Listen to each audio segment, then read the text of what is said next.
ये हमारे घर मालिक साहब आ गए जिनकी माता जी का स्वर्गवास हुआ। उनका कहना कि आप लोगों से हाथ जोड़कर विनती है, जो खड़े हैं वो बैठ जाएं।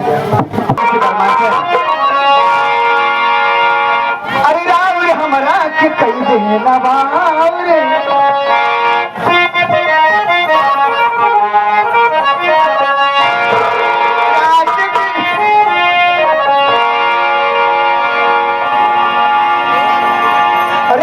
हमरा के कई देना बावरे,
जिनकी मामी जी का स्वर्गवास हुआ।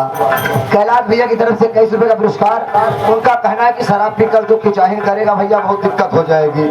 कैलाश भैया बहुत बहुत धन्यवाद, जो कि आपने पिया नहीं है। हमको ये भी बहुत अच्छा लगा कि आप जैसा कोई समझदार इंसान इसमें हमको कोई दिखा नहीं।